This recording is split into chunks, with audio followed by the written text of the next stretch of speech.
We are the Gujarat Technological University.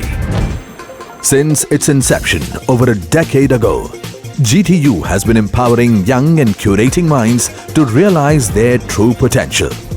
Over 4 lakh inspired students are enrolled with one of the premier academic universities in India. With more than 450 affiliated colleges in its fold operating across 5 zones of the state, GTU, the International Innovative University, your place to move forward.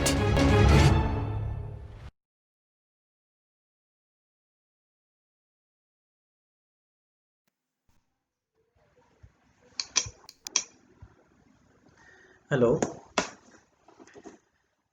આપણો જે subject છે applied mechanics, એમાંનું આપણું એક chapter છે, chapter number 5.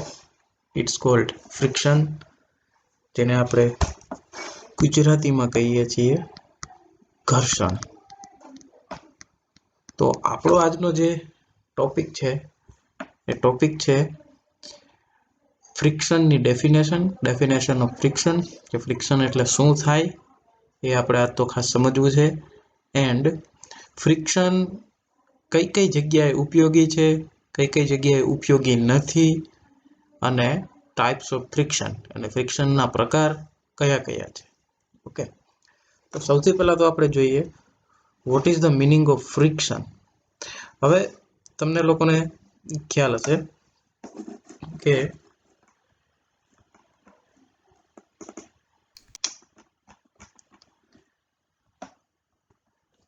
Friction એટલે તો પેલા શું થાય એ આપણે સમજીએ. તો કે જ્યારે કોઈ પણ બોડી છે કે જ્યારે કોઈ પણ ઓબ્જેક્ટ છે એ મૂવિંગ કન્ડિશનમાં હોય, એટલે કે સ્લાઇડ કરતો હોય કે રોલ કરતો હોય, તો ત્યારે તેની ઓપોઝિટ ડાયરેક્શનમાં એક એવું ફોર્સ જનરેટ થાય કે જે એની મૂવમેન્ટને રિસ્ટ્રિક્ટ કરે, એને ફરતો ના રહેવા દે, એને ઊભો રાખવાની ટ્રાય કરે. જેમ કે એક બોલ છે, એ બોલ રોલિંગ કરે છે ગ્રાઉન્ડ ઉપર, કોઈ ગ્રાઉન્ડ ઉપર રડતો જાય છે, અને ધીમે ધીમે શું થઈ જાય છે, સ્લો ડાઉન થઈ, અને પછી એ ફાઇનલી કઈ પોઝિશનમાં આવી જાય છે, રેસ્ટ થઈ જાય છે. ઓકે, તો આ રેસ્ટ થવાનું રીઝન શું છે? તો આ જે રેસ્ટ થવાનું મેઇન રીઝન છે ફ્રિક્શન. ઓકે, એનામાં ફ્રિક્શન ઉત્પન્ન થાય છે એટલે રેસ્ટ થાય છે. રેડી? તમે હજી એક બીજી વસ્તુ પણ ઓબ્ઝર્વ કરી છે કે if V stop pedalling A bicycle, આપણે બાઇસિકલ ફરતા હોય એમાં આપણે પેન્ડલ સ્ટોપ કરી દઈએ તો બાઇસિકલ ધીમે ધીમે શું થઈ જાય છે, સ્લો ડાઉન, અને પછી ધીમે ધીમે સ્ટોપ થઈ જાય છે. તો એ સ્ટોપ થઈ જવાનું કારણ શું છે? તો કે જે રોડ અને વ્હીલ છે એ બે વચ્ચે ફ્રિક્શન જનરેટ થાય છે, એ એનું મેઇન રીઝન છે. ઓકે, હવે સપોઝ આનાથી આપણે ઉલટું વિચારીએ કે બોલ અને ગ્રાઉન્ડ વચ્ચે, આ બોલ જે આપણે લખ્યો એ બોલ અને ગ્રાઉન્ડ વચ્ચે કોઈ પણ જાતનું ફ્રિક્શન સપોઝ છે જ નહીં, તો શું થશે? તો બોલ રેસ્ટ થશે જ નહીં, અને ઇન્ફાઇનાઇટ લિમિટ સુધી એ ગ્રાઉન્ડ ઉપર મૂવમેન્ટ ચાલુ જ રાખશે. સેમ વે તમે સાયકલમાં પેન્ડલિંગ ઊભા રાખી દો છો, અને સપોઝ રોડ અને તમારા વ્હીલ વચ્ચે ફ્રિક્શન નથી, તો સાયકલ કન્ટિન્યુઅસ રનિંગ મોશનમાં ચાલુ જ રહેશે. ઓકે, તો આમ અમુક જગ્યાએ ફ્રિક્શન જરૂરી છે અને અમુક જગ્યાએ ફ્રિક્શન જરૂરી નથી. તો ફ્રિક્શનની પ્રોપર વ્યાખ્યા શું થાય, પ્રોપર ડેફિનેશન શું થાય? તો પહેલા તો હું તમને ઇંગ્લિશમાં કહું છું કે ફ્રિક્શન એ એક પ્રકારનું શું છે, બળ જ છે, જેને આપણે કહેશું ઘર્ષણ બળ અથવા તો ફ્રિક્શન ફોર્સ. ઓકે, તો એની પ્રોપર ડેફિનેશન શું થાય? Force of friction which oppose the motion of an object over a surface is called force of friction.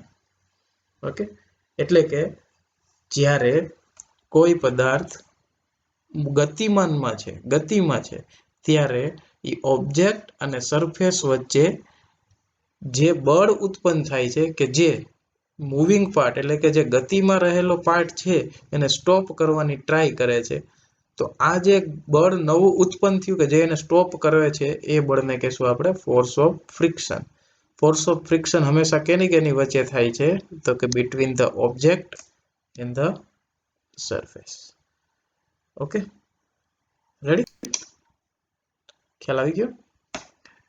તો હજી આપણે આની થોડીક ડેફિનેશન વધારે ડિટેલમાં જોઈએ. તો વધારે ડિટેલમાં આની ડેફિનેશન જોઈએ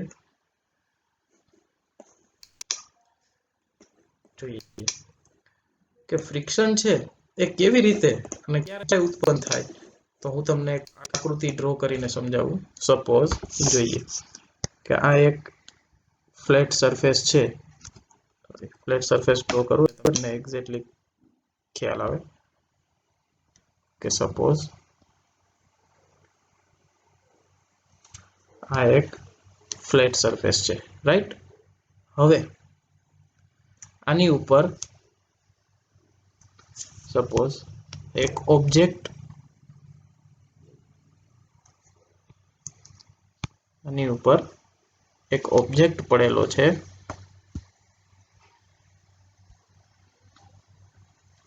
જોઈએ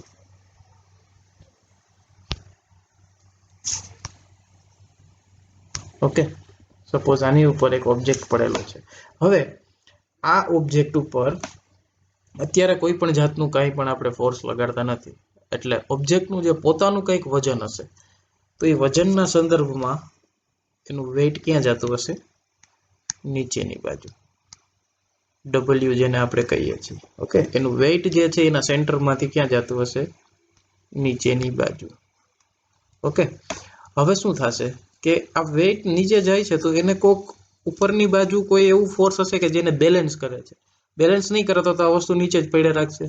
તો એને બેલેન્સ કરવા માટે નોર્મલ રિએક્શન ફોર્સ છે જે જતું હશે ઉપરની બાજુ. તો નીચેની બાજુ જે જાય છે એને આપણે કહેશું વેઇટ, વજન, ફોર્સ. અને ઉપરની બાજુ જે N છે એને આપણે કહેશું નોર્મલ રિએક્શન. ઓકે, નીચેની બાજુ જાય છે વેઇટ, ઉપરની બાજુ જાય છે નોર્મલ રિએક્શન. આ બોડી જ્યારે સ્ટેબલ કન્ડિશનમાં છે ત્યારની વાત છે. હવે આ બોડીને આપણે કોઈ એક ચોક્કસ દિશામાં મૂવ કરીએ. જેમ કે હું આ દિશામાં મૂવ કરવા માટે કંઈક મારે એફર્ટ આપવી પડશે ને, તો જે મૂવ થશે. બાકી એની મેળે તો મૂવ થશે નહીં. ઓટોમેટિક તો કોઈ વસ્તુ મૂવ થાય નહીં. એને મૂવ કરવા માટે હું એફર્ટ આપું છું P એફર્ટ આપી, જેને આપણે કહી દઈએ ન્યૂટનના સ્વરૂપમાં. P એફર્ટ આપી. ઓકે, હવે જ્યારે આપણે P એફર્ટ આપશું તો એની ઓપોઝિટ બાજુ, એની વિરુદ્ધ દિશામાં, P ની વિરુદ્ધ દિશામાં અને સપાટીને પેરેલલ, આ જે સપાટી છે એને પેરેલલ એક ફોર્સ ડેવલપ થશે કે જે આની મૂવમેન્ટને રિસ્ટ્રિક્ટ કરશે. તો એને કહેશું ફ્રિક્શન ફોર્સ F, ઘર્ષણ બળ. ફ્રિક્શન ફોર્સ સમજાય છે કે કોઈ વસ્તુ ગતિમાન હોય એટલે આ ગતિમાં આ બાજુ, ગતિમાં આ ડાયરેક્શનમાં જાય છે. ઓકે, હવે એને સ્ટોપ કરવી હોય તો વિરુદ્ધ દિશાનું જ બળ આવે તો જ એની મૂવમેન્ટ સ્ટોપ કરશે.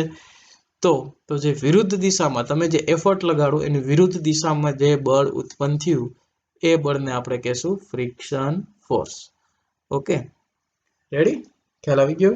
તો ફ્રિક્શન ફોર્સ એટલે શું થયું કે જ્યારે પણ કોઈ પણ પદાર્થ ગતિમાં હોય ત્યારે એની એફર્ટની વિરુદ્ધ બાજુ, બરાબર, તમે જે પ્રયાસ કરો છો, જે એફર્ટ લગાડો છો એની વિરુદ્ધ દિશામાં જે બળ ઉત્પન્ન થાય છે, F બળ, કે જે એફર્ટથી કઈ બાજુ? વિરુદ્ધ દિશામાં અને સપાટીને પેરેલલ રહીને કામ કરે છે, તો આને કહેવામાં આવે છે friction force.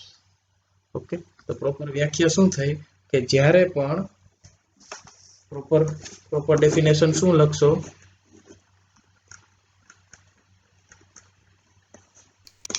Okay, proper definition આપણી શું થઈ કે જ્યારે પણ કોઈ બોડી મૂવમેન્ટમાં હોય કે ગતિમાં હોય, જ્યારે તમારી કોઈ બોડી મૂવમેન્ટ કન્ડિશનમાં હોય, બરાબર, ત્યારે તે સપાટીની અને તે એફર્ટની વિરુદ્ધ દિશામાં જે બળ ઉત્પન્ન થાય છે અને સપાટીને સમાંતર હોય છે, આ બળને કહેવામાં આવે છે ફ્રિક્શન ફોર્સ. Okay, ready? તો આ થઈ આની પ્રોપર ડેફિનેશન. આ ફિગર એક્ઝેક્ટલી યાદ રાખવી ખૂબ જ જરૂરી ફિગર છે. આ ફિગર આખા ચેપ્ટરમાં ખૂબ જ ઉપયોગી છે. ઓકે, આ આપણે ફરીથી એવું હોય તો એકવાર બાજુમાં વ્યવસ્થિત ડ્રો કરી દઉં છું તમને, કે જેથી કરીને એક્ઝેક્ટલી ખ્યાલ આવે કે આ છે સરફેસ. ઓકે, સરફેસને આવી રીતે નીચે હેચિંગ લાઈનથી બતાવું છું. ઓકે, એની ઉપર આ એક ઓબ્જેક્ટ પડેલો છે